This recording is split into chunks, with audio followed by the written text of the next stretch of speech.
Coverage non stop आज चल रही है और कई मुद्दों पर डिबेट करना अब भी बाकी है। एक मुद्दा यह भी है, आज 130 करोड़ भारतीयों ने डिसाइड किया, 130 crore Indians decided to give Narendra Modi a big second mandate. So we know हम जानते हैं कि देश क्या चाहती है। We know what the country wants, but we also know what the country does not want. हम ये भी जानते हैं देश क्या नहीं चाहती है।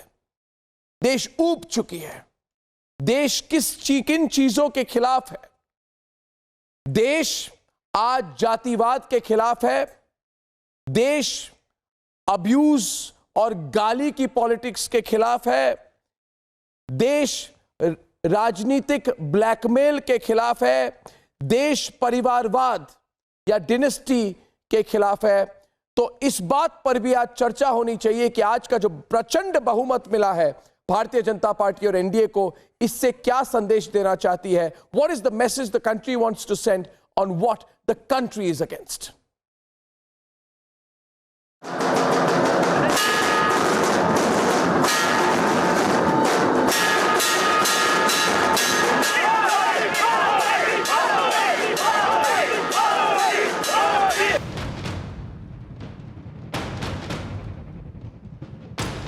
मुझको लगता है कि ये आदमी बहुत नीच किस्म का है, इसमें कोई सभ्यता नहीं। ये जो चौकीदार है ना,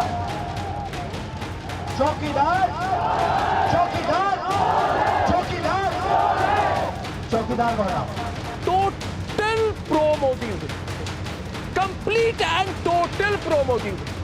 ये मैं कह रहा हूं, आज जब वोट शेयर के आंकड़ों को गणित किया जाएगा, उसको मैं कह रहा हूं कि 9 से 10% स्विंग होगी आज नरेंद्र मोदी के लिए। और जो अमित शाह की जो स्ट्रैटेजी है, ये बिल्कुल आप अगर समझने की कोशिश करें, टोटल कंप्लीट स्वीप हो गई है।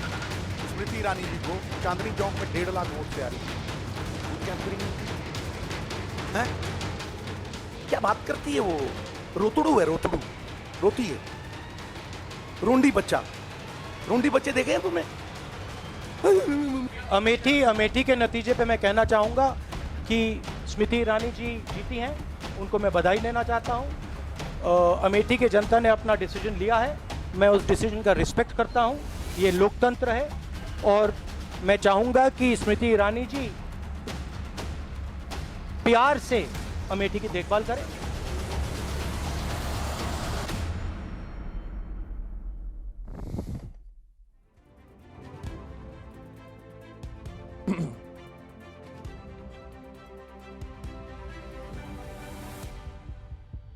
तो किन किन चीजों के खिलाफ है, हो जाए डिबेट आज। किन किन चीजों के खिलाफ है, किस साइड से शुरू करेंगे आज? किन किन चीजों से खिलाफ है? मैं कहता हूं परिवारवाद से खिलाफ है। 10-5 पॉइंट है मेरे पास। विशाल आप बताइए। अच्छा, आप बोलने के लिए एक पॉइंट। विशाल ने शुरू कर दिया। एक मिनट विशाल शुरू कर दीजिए। ये आज वंशवाद के खिलाफ है। ये बड़े बाप की औलादों के खिलाफ है। ये जो 8-9 लोग बड़े बाप की औलाद हारे हैं, ये ऑक्टोपस थे। ये कौन कौन हारे हैं बताइए। वैभव गहलोत किसका बच्चा? चीफ मिनिस्टर का बच्चा। सुप्रिया सुले किसकी बेटी? शरद पवार की बेटी। पार्थ पवार, ठीक है, पार्थ पवार जीता क्या? अजीत पवार का लड़का। प्रकाश अंबेडकर।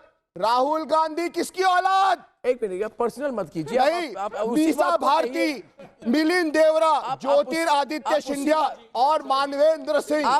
ये सब वंशवाद है भाई साहब। ये सब वंशवाद है। चेतन जी, politics is over. Now what he mentioned that country has given the mandate को रिजेक्ट किया है। नहीं, देखिए रिजेक्ट हुआ है, मैं मान रहा हूँ रिजेक्ट वंशवाद हुआ है, इसमें कोई दो राय नहीं है। एक मिनट, अलीमुद्दीन, बात करें, आगे की बात करें, इन बातों को छोड़ के कोई फायदा है बात करने का?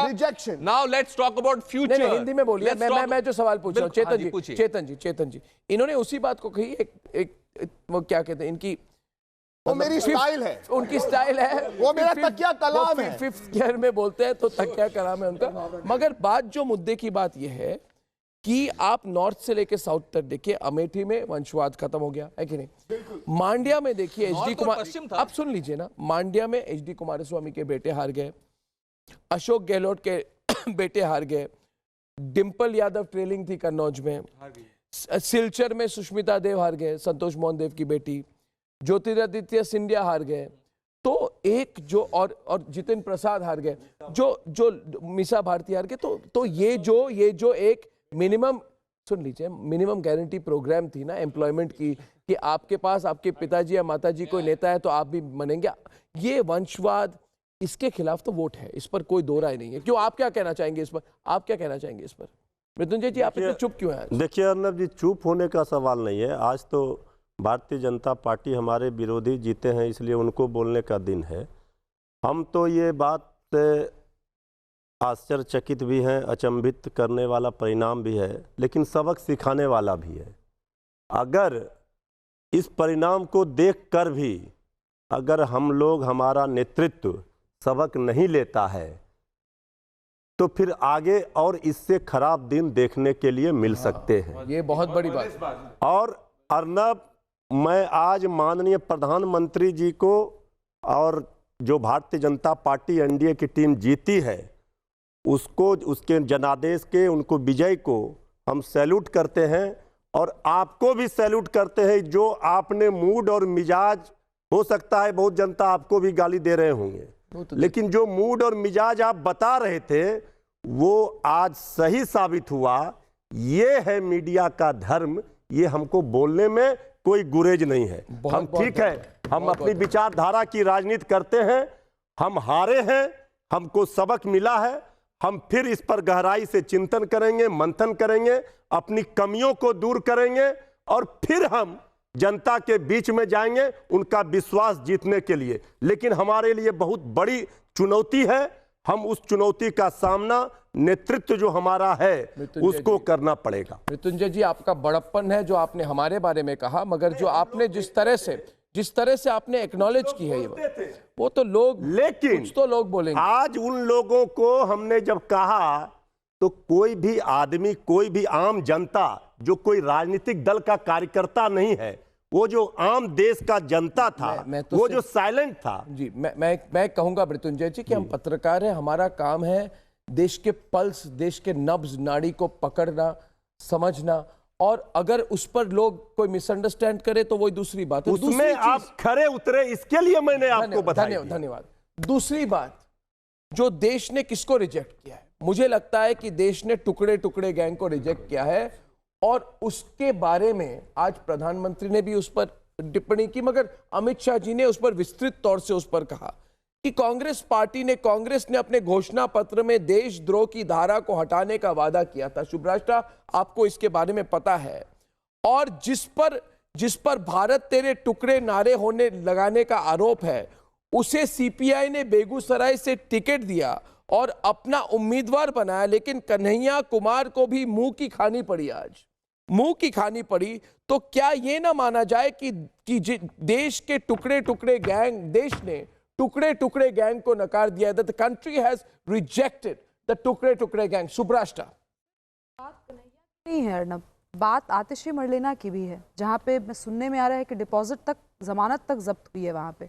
मैं तो पूछना चाहती हूँ उन तमाम पत्रकारों से और उन तमाम नब्ज नाड़ी पढ़ने वाले सारे दिग्गजों से कि जितना स्पेस कन्हैया को और आतिशी मरलेना को जो दिया गया, क्या उसके बनिस्बत प्रज्ञा ठाकुर को स्पेस नहीं मिलना चाहिए था अपनी बात रखने के लिए? टुकड़े टुकड़े गैंग की राजनीति पे को तो कांग्रेस पार्टी ने अपने घोषणा पत्र तक में एंडोर्स कर दिया, लेकिन प्रज्ञा ठाकुर को फ्रीडम ऑफ एक्सप्रेशन भी नहीं है। मैं ये नहीं कह रही कि उन्होंने क्या कहा नहीं कहा, वो मुद्दा अलग हो सकता है, उसमें हम डिसएग्री कर सकते हैं। एक मिनट, आप किसका मुकाबला किससे कर रही हैं? कम से कम इतना तो सोचिए। कहा आतिशी मरलेना ऑक्सफोर्ड की क्वालिफाइड और शिक्षा में इतना काम करने वाली महिला को आप एक टेररिस्ट प्रज्ञा ठाकुर से कंपेयर कर रही हैं। आप क्या बात कर रही हैं? गिरिराज सिंह जिसने सबको पाकिस्तान भेज दिया था, उसको आप आज तारीफ कर रहे हैं उसकी कि वो जीत गया है वहां पे। निरंजन ज्योति, जिस तरह के लोग आपने पार्लियामेंट में भेजे हैं, इन्हें आप ही भुगतेंगे। अच्छा ना, आपने कहा तो जवाब तो सुनिए। सुन लीजिए जवाब महोदय। यही आप लोगों का एक तरफा प्रवचन का ही परिणाम है कि 3 लाख वोटों से जीती वो। मैं नहीं कह रही हूं, ये देश की जनता कह रही है। आपको डिसाइड करना है। मृत्युंजय जी, मैं आपके बड़प्पन से बहुत इंप्रेस्ड हूं। मैं आरजेडी से कभी भी इंप्रेस नहीं होती, मैं आपके बड़प्पन से इंप्रेस्ड हूं। अगर जनता की नब्ज आप अभी भी नहीं पकड़ पाएंगे और वही कम्युनिस्ट अपना भाषण देते रहेंगे, तो फिर आप तो आज बिल्कुल खत्म हो चुके हैं, पूरी की पूरी तरह नेस्तनाबूद। आपकी आइडियोलॉजी खत्म हो जाएगी इस देश में। आपके देश की भलाई के लिए लोग राजनीति में नहीं आते। रवि जी तो उनका ये हाल होता है। रवि जी, राघव चड्ढा, रवि जी, पांडे, रवि जी, इस तरह का हाल होता है लोगों का। रवि जी, समझ जाइए आज क्या हुआ है। कांग्रेस के नेता ज्योतिरादित्य सिंधिया गुना से हार चुके हैं। अब समझ जाइए, ये सब कुछ बदल रहा है। जो प्रधानमंत्री ने कहा, country is changing. On that I want you to come in, mister Roach and Sumant. 1 minute. The country is changing. The country is changing somewhere.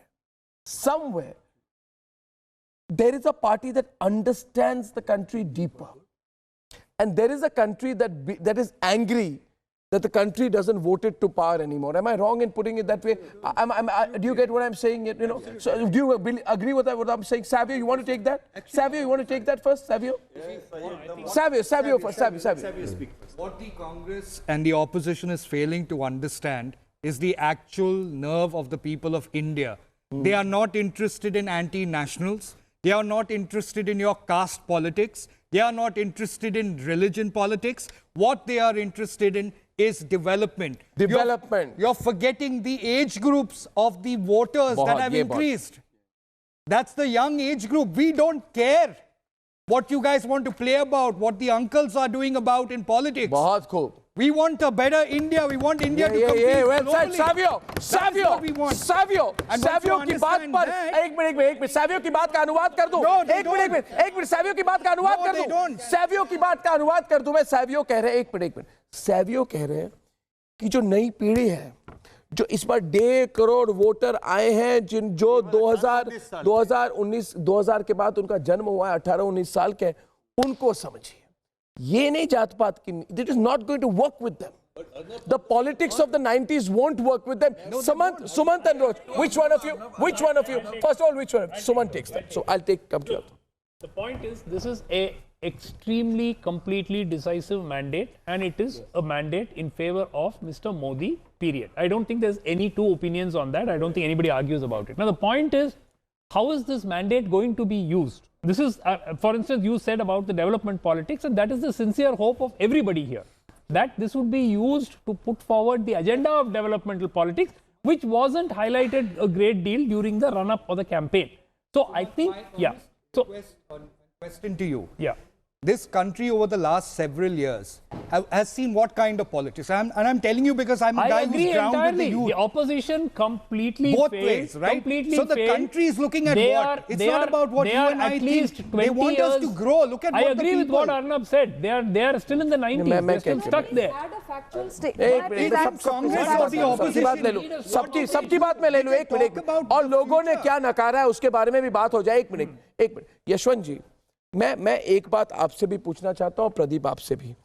हम ये जो जात पात की जो मैथमेटिक्स होती है और इसी कैलकुलस, इसी फॉर्मूला को लेके सब लोग अपना इक्वेशन लिखते हैं, और मैं कहता हूं जर्नलिस्ट भी लिखते हैं, मुझे शर्म आती है। जर्नलिस्ट क्या कहते हैं?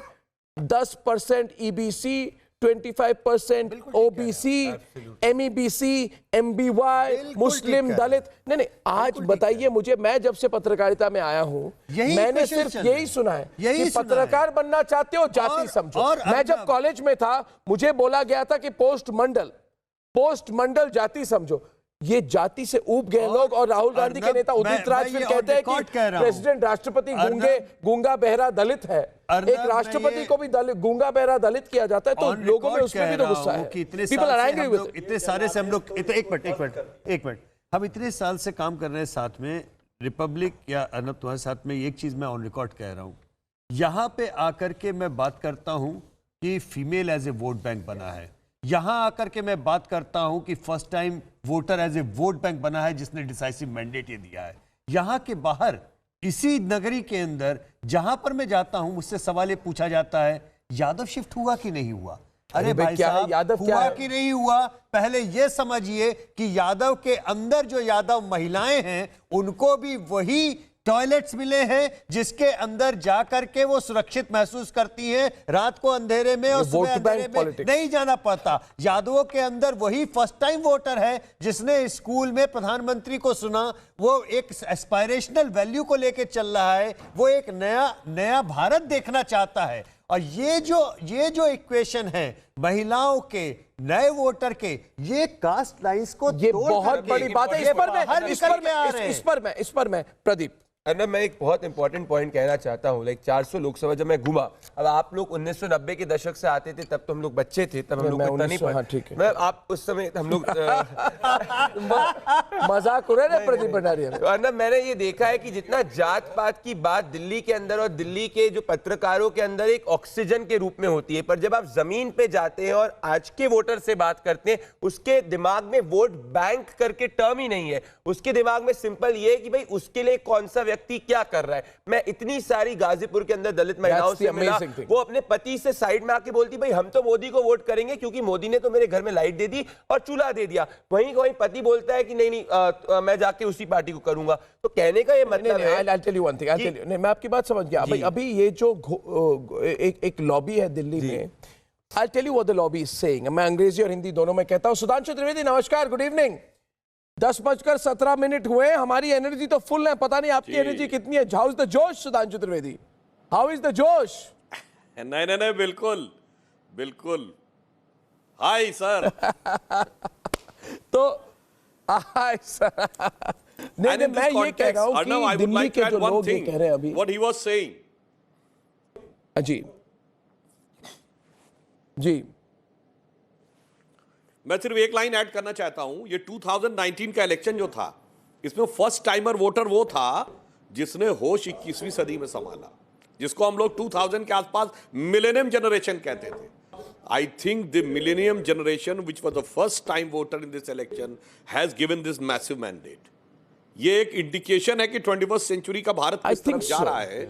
और जो लोग समझते थे कास्ट में, रीजन में, रिलीजन में, फैमिली में, फ्यूडल सेटअप में कैप्टिव करके रख लेंगे, now that era seems to be over. There is a paradigm tectonic shift in the Indian politics which is being brought by prime minister Shri Narendra Modi. नहीं, बहुत बड़ी बात है सुधांशु त्रिवेदी, और इसी बात को, इसी सोच को आगे ले जाते हुए मैं ये बात कहूंगा। मयंक जी भी आप डिबेट पे, कंचन गुप्ता को मैं बंगाल के बारे में पूछना चाहता हूं कि आप कौन सी ये line, this religion and caste line, ये चलती नहीं है। this no I mean in Bengal the vote was on the basis of identity या नहीं, मैं ये कह रहा हूं सुधांशु त्रिवेदी, आपकी बात को आगे ले जाते हुए मैं कह रहा हूं कि अगर आप देखें तो सीपी जोशी क्या कहते थे, अरे भाई इस देश में कोई धर्म जानता है तो पंडित जानते हैं। आप कमेंट देखिए, राज बब्बर क्या कहते हैं कि अरे कल ही मैंने सुना कि अमित शाह जो अपने आप को हिंदू कहते हैं वो असल में जैन है।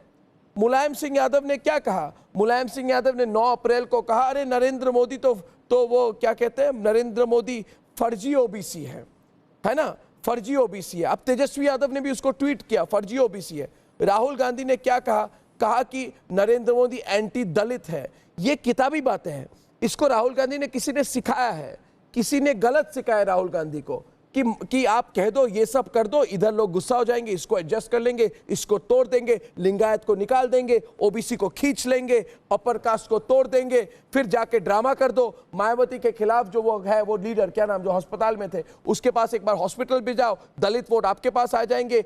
ये सोच पुरानी है, ये सोच मैं चलेगी क्या अभी इस देश में?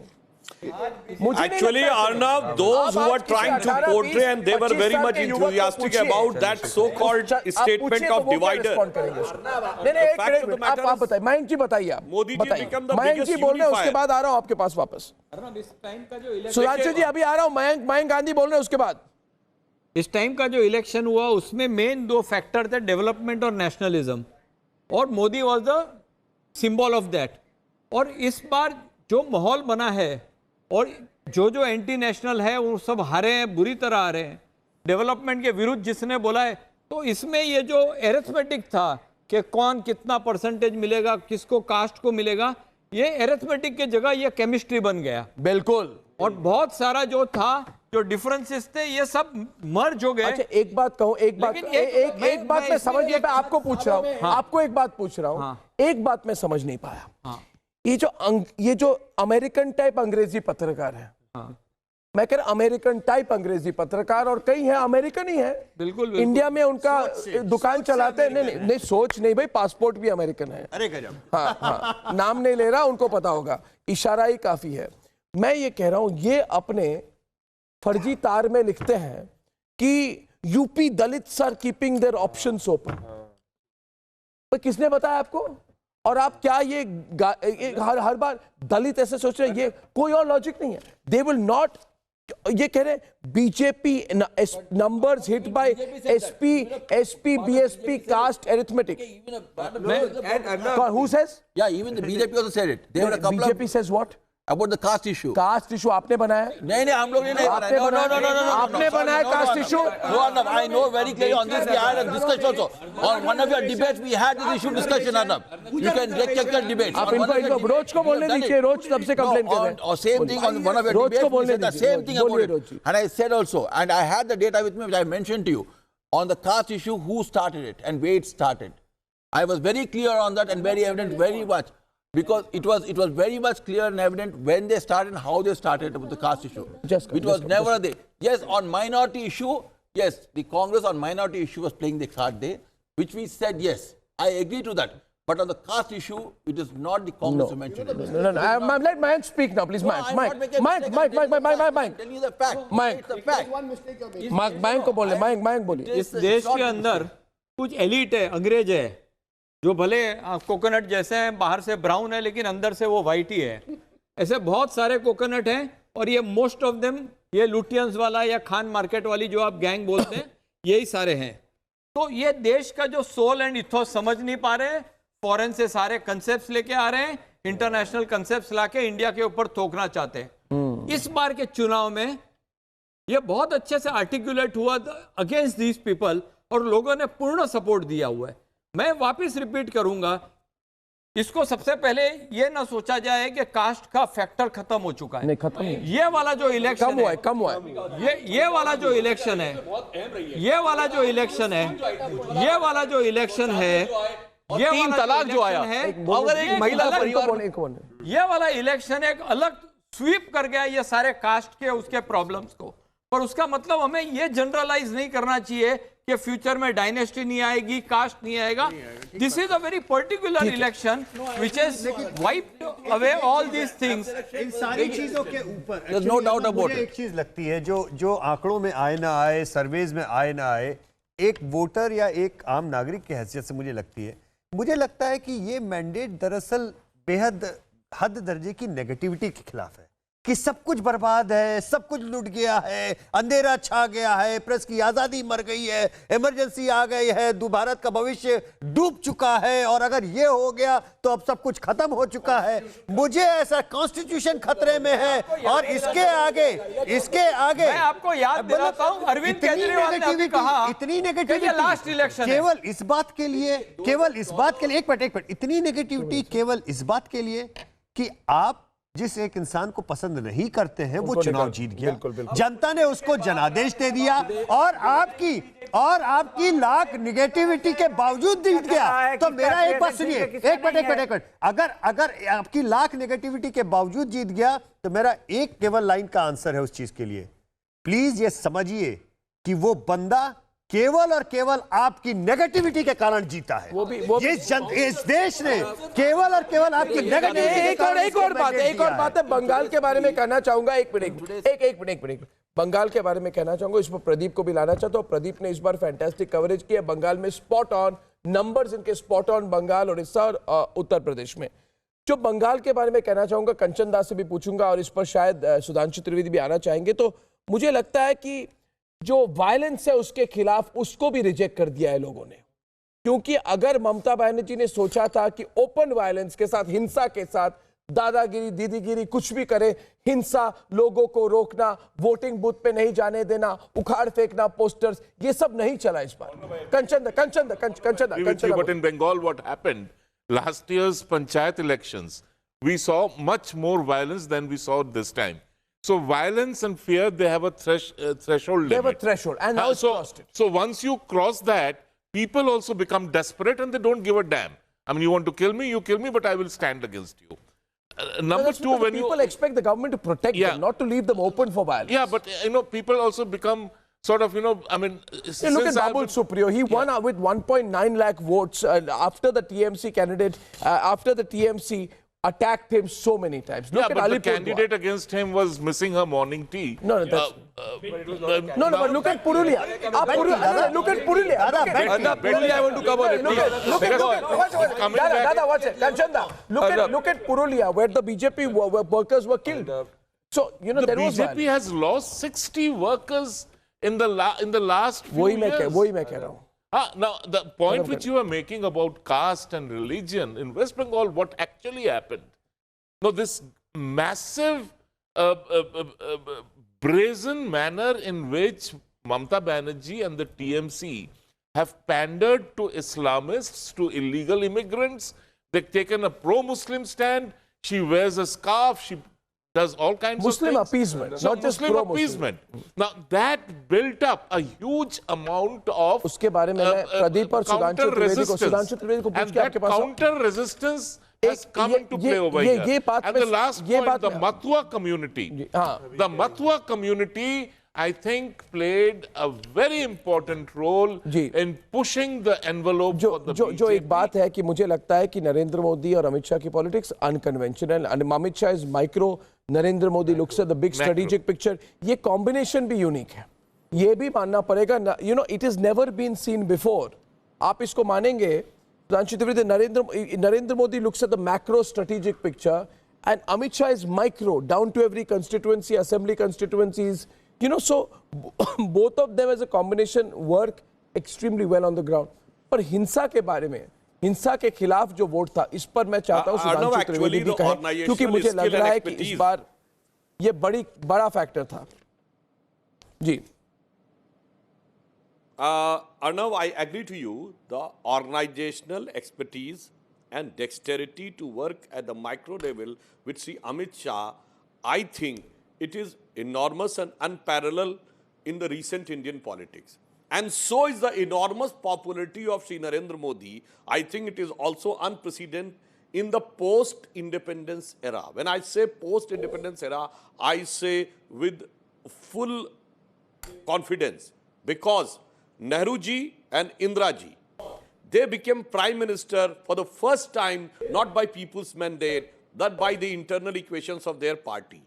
Modi ji and Atal ji were just two prime ministers who, prior to becoming prime minister, years before, people said that he should be. And Modi ji has twice got clear mandate. So I think after Jawaharlal Nehru, he is the first Indian Prime Minister. Though Indira ji also got elected in 67, 71. But what was the status of Indira ji in 67? Gungi Gudiya, everybody knows about it.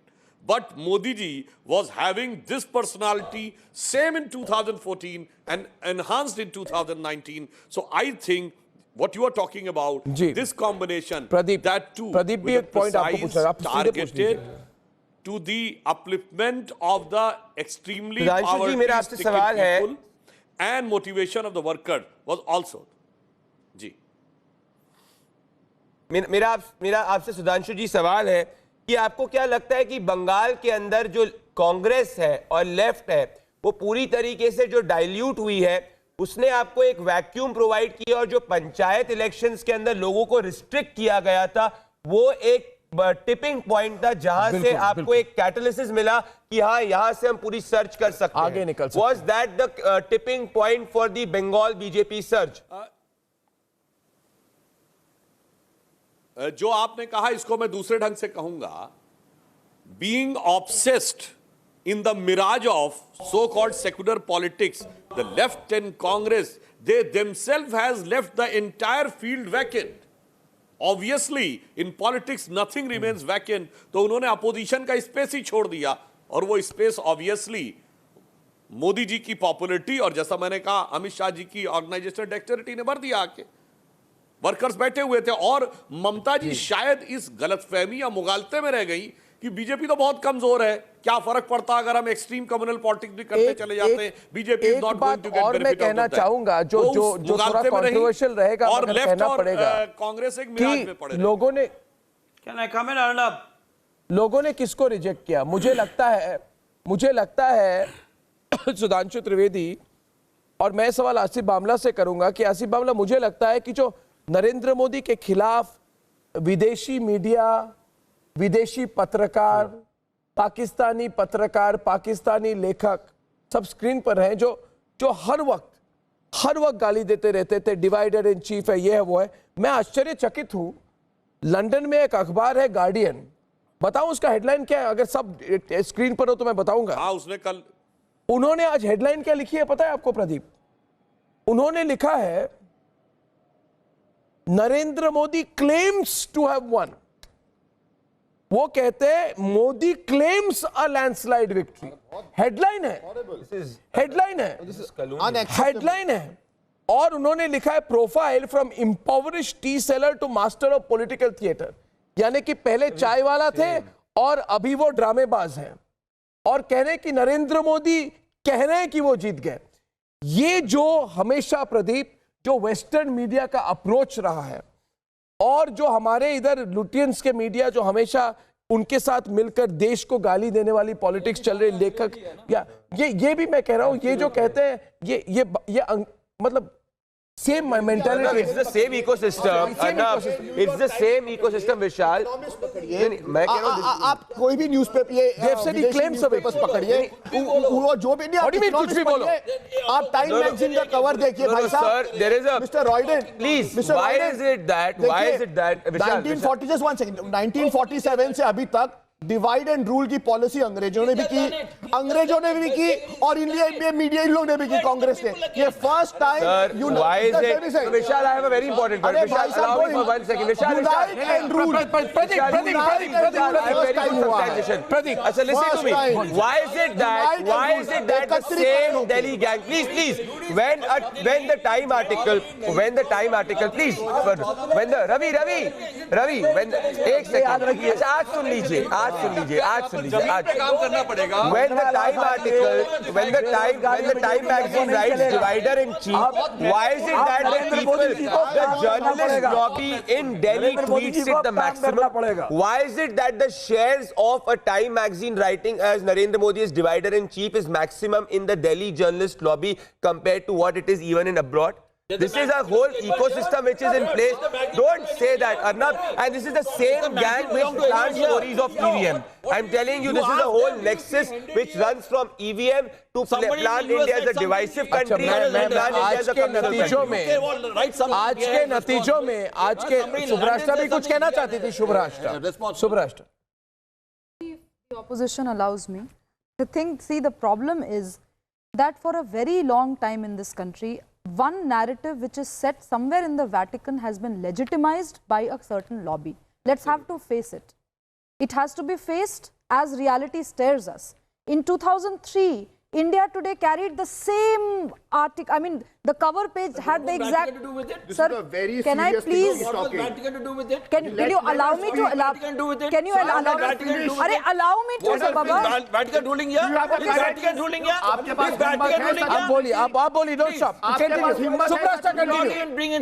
Subrashta continue. You are trying. Subrashta आप बोलिए. आप हिंदी में बोलिए, सुब्राष्ट्र. आप हिंदी में बोलिए, guardian हो. आप डरपोक हो. चाहे वो गार्जियन हो. सुब्राष्ट्र हिंदी में बोलिए. Vatican या न्यूयॉर्क टाइम्स हो, या उनके जो मिलियंस हैं, वो चाहे वायर में हो, वो चाहे स्क्रोल में हो, वो चाहे प्रिंट में हो, या जितने भी जो ये अनप्रिंटेबल मैगजीन्स हैं, ये सब का आप फंडिंग उठाइए और देखिए किन फॉरेन एनजीओ से फंडिंग आती है। अगर इन फॉरेन एनजीओ का चर्च से कहीं भी कनेक्शन है, चाहे वो यूके में हो या वो यूएस में हो, मेरी बात अपने आप सत्यापित हो जाएगी। जो मीडिया ट्रांसपेरेंसी की बात करती है, वो अपनी फंडिंग ट्रांसपेरेंट कर देना। भारतीय निवेश है उसमें या विदेशी निवेश है? अगर विदेशी निवेश है तो क्या उन विदेशी निवेशों में मैं आपको एक हेडलाइन बताता हूँ, एक हेडलाइन बताता हूँ, सुनिए, एक हेडलाइन बताता हूँ, एक हेडलाइन बताता हूँ, मतलब नहीं बनता धर्म की बात ने जो जनादेश दिया है, इन दोनों चीजों से ऊपर उठ के दिया है, तो अब बातों को छोड़ दीजिए, अब उठिए, आगे बढ़ने की आवश्यकता है। अब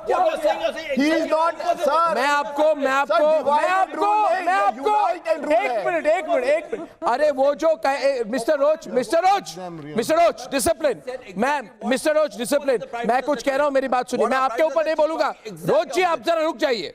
आज न्यूयॉर्क मैं आपको कुछ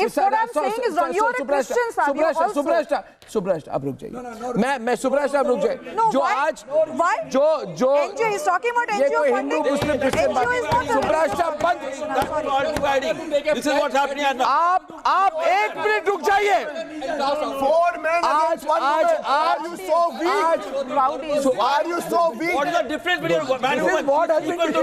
आज न्यूयॉर्क टाइम्स के एक अखबार में, जरा रोक दीजिए, New York times, don't do this, thank you, now stop mister Roach, now stop. आज न्यूयॉर्क टाइम्स में लिखा गया है, न्यूयॉर्क टाइम्स में एक भारतीय है जो भारत के खिलाफ लिखते रहते हैं, उन्होंने 5,000 की $2,000 पता नहीं कितने के लिए उन्होंने लिख दिया कि नरेंद्र मोदी कैसे जीते। उन्होंने बोला है कॉम्बिनेशन है एनवी एंड हेट, यानी कि ईर्ष्या और द्वेष के कारण वो जीते हैं। ये बात आज लिख रहे हैं, मुझे कोई फर्क नहीं पड़ता, ये लोग बिके हुए लोग हैं, कुछ भी लिख देंगे, मगर मैं आज एक बात कहूंगा कि आज के नतीजों में बीजेपी को प्रचंड बहुमत मिला है। सबसे बड़ी चीज ये है, बीजेपी को प्रचंड बहुमत आज मिला है। लोग इसको हजम कर पाए कि नहीं कर पाए, मगर मैं बात कुछ कह रहा हूं यशवंत, आज के अलीमुद्दीन जी, जीत किसकी, अगर सेकुलरिज्म की अलीमुद्दीन जी बताइए, ये अलीमुद्दीन जी, सेकुलरिज्म जीता है सर, रिपीट बताइए, अगर कौन बोल रहा है सेकुलरिज्म हारा है? जीत किसकी, आज सेकुलरिज्म जीता है, आज राहुल आज फर्जी गांधी हारा है। आपकी हो गई खत्म बात, आपकी हो गई बात खत्म। अलीमुद्दीन जी, अपने मन में जो ना, अपने मन में जितना आपके मन में ना, जितना अपने मन में आपने दबा के रखा है ना, दूसरों के खिलाफ जो आपके मन में है, वो आप अलग स्टूडियो में बाहर जाके आप बोलिए। ये मैं ऊब गया हूं 4 महीनों के गाली राजनीति से, इधर स्टूडियो में मत कीजिए। बड़ी खबर आज ये है कि स्मृति ईरानी ने अमेठी में राहुल गांधी को हराया, ये बहुत बड़ी हेडलाइन है। और राहुल गांधी ने हार मान ली, इलेक्शन कमीशन ने चुनाव ऐलान करने से पहले, ये बहुत बड़ा इंडिकेशन है। इस पर छोटी सी रिपोर्ट, उसके बाद आखिरी debate.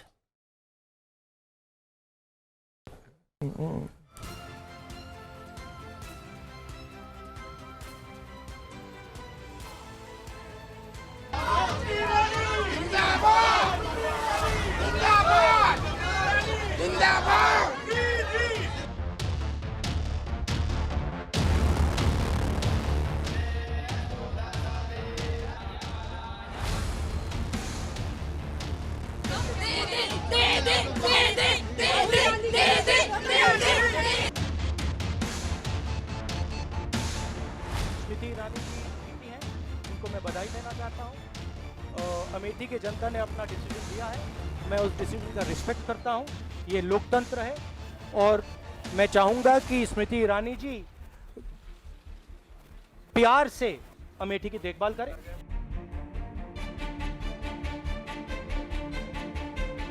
Smriti Irani has again hit back at Rani. Smriti Irani.